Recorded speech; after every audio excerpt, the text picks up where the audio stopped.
Hi there. So, if you're thinking of taking a trip to Disney in September, I've got a few experiences and some tips on what it was like and whether I would do it again, and maybe also just on how to handle the heat.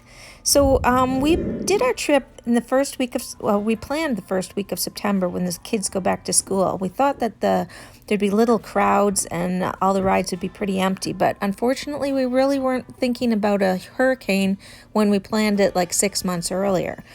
So if you see our other video, you'll see what had happened. Hurricane Dorian came and the changes we had to make. We're in Animal Kingdom right now, and we're doing one of the safari treks.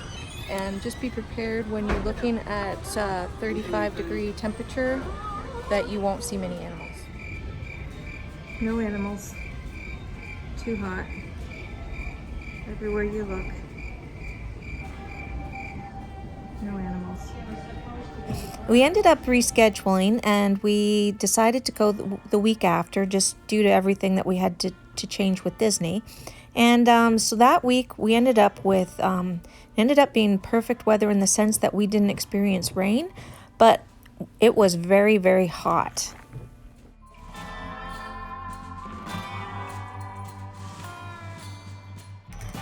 So how hot is it? Well, it was around 35 degrees Celsius, which is 95 degrees Fahrenheit.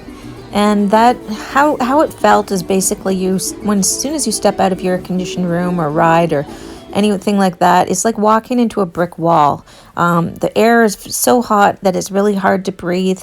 And if you do have any other health conditions, that would be even more difficult to handle at that time of the year.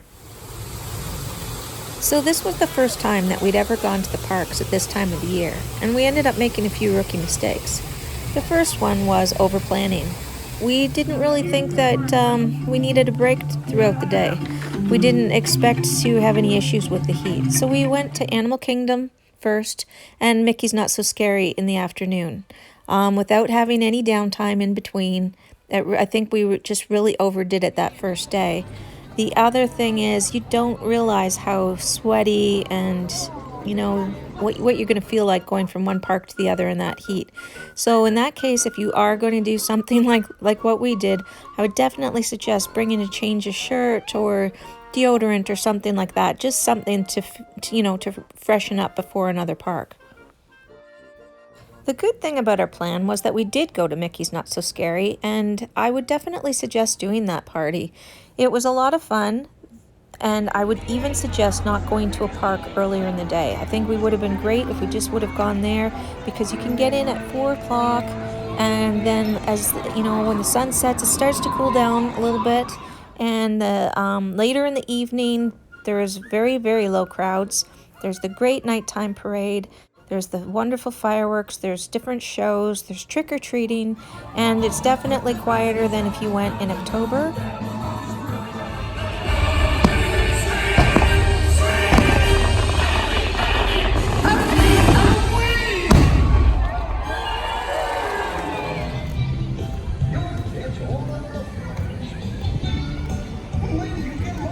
Never see the park this empty again.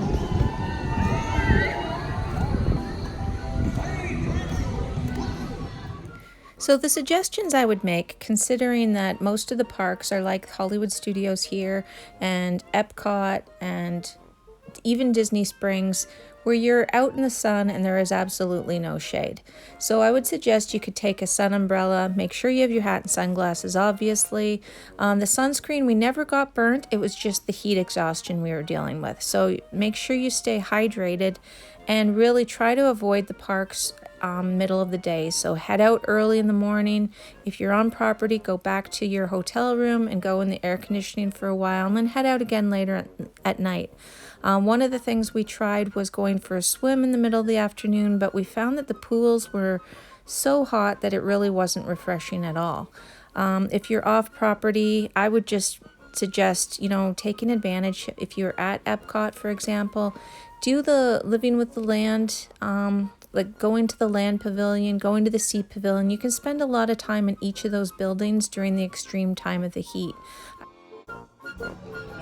Another benefit of going later in the evening is taking advantage of the absolute gorgeous sunsets that you might see. This here is at Animal Kingdom at Rivers of Light show, and we timed it out exactly. It just worked out. It was so beautiful with the lights and the sunset behind. So one of the other areas that we would probably take another look at if we were to go again in September would be whether or not we wanted to do the Disney dining plan. We found that with the excessive heat, weren't very hungry. We ended up having snack credits left at the end of our trip. We also didn't eat all of our food. The dining plan also came with an alcoholic beverage with each meal, except for breakfast. And we found that we actually only drank a few of those just because we didn't want it to make us too tired. Another area I just wanted to mention on our trip that we discovered is we happened to stay at the Caribbean Beach Resort. And I know there's a lot of talk right now about the Riviera and seeing the fireworks, but we actually saw these fireworks just from the quick service outside dining. It was actually a great view, and it was a really good trip. We were lucky we didn't have any rain, but I would suggest as well as taking a poncho and an umbrella just in case you are there during the hurricane or the rainstorms. And if you like this video and you want to watch any further ones, please like and subscribe, as we will be going to Florida soon for a completely different trip.